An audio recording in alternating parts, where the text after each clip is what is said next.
د تورخم په اړه تازه او نوی خبر. د تورخم دروازې د تړلو دوام د خلاصېدو لپاره یې مذاکرات بې نتیجې پای ته رسېدلي. په ننګرهار کې د طالبانو د والي دفتر په یوه اعلامیه کې ویلي چې پرون په تورخم کې د افغان طالبانو او پاکستان چارواکو ترمنځ مذاکرات شوي خو پایله یې نه ده ورکړې. په ننګرهار کې د طالبانو حکومت سیمه ییز چارواکي وایي له پاکستاني لوري سره یې د تورخم دروازې د پرانیستلو په اړه مذاکرات بې پایلې دي. په دغه ولایت کې د طالبانو د والي ویان قاضي ملا عادل نن په یوه لیکلي پیغام کې ازادي راډیو ته تایید کړه چې دروازه لا تړلې ده او د پرانیستلو په اړه یې تازه معلومات نشته. د ننګرهار د والي دفتر هم په یوه اعلامیه کې د تورخم د کمیسار مولوي اسمت الله یعقوب له قوله لیکلي چې پاکستاني لوري ترې وخت غوښتی چې د تورخم دروازې د پرانیستلو په اړه خپلمنځي مشوره وکړي. کمیسار دغه شان ویلي چې پاکستاني لوري منلې چې هم ډزې لومړی دوی کړي او هم یې دروازه تړلې ده.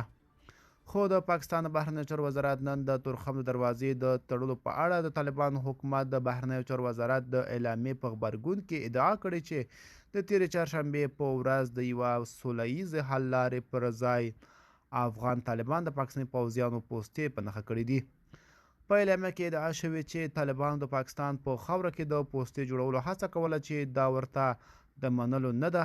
خو طالبانو حکومت د بهرنیو چارو وزارت تېره ورځ په خپله اعلامیه کې ویلي و چې ځواکونو د افغانستان لوري ته یوه پخوانۍ پوسته ترمیموله چې کلونه وړاندې جوړه شوې وه. د پاکستان د بهرنیو چارو وزارت ویلي د دوی په نظامی پوستو دا ډول بریدونه د توجیه وړ نه دي او په خبره یې دا ډول کړنې نورو ترهګرو ډلو ته هم جرأت ورکوي کومې چې د دوی په وینا دا مهال په افغانستان کې پټن ځایونه لري. په اعلامیه کې همداشان ویل شوي پاکستان چمتو دی چې د خبرو له لارې دوه اړخیزې مسلې حل کړي.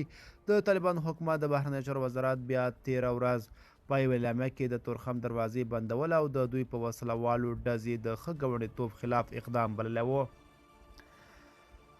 د یاد وزارت په وینا د تورخم دروازې تړل د دواړو غاړو سوداګرۍ زیانمنولی شي او همداشان ادعا یې کړې وه چې پاکستاني لوري ډیر وخت د افغانستان د میوو او سبزیو د حاصلاتو د رسیدو پر مهال په نه توجیه کېدونکو پلمو دروازې تړي او د سیمې سوداګري له خنډ او ځنډ سره مخ کوي.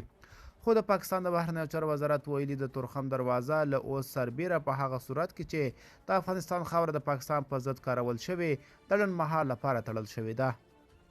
د تورخم دواړو غاړو ته بند پاتې کسان هم وایي که لاره ژر خلاصه نه شي د خلکو ستونزې به لا نورې هم ډېرې شي.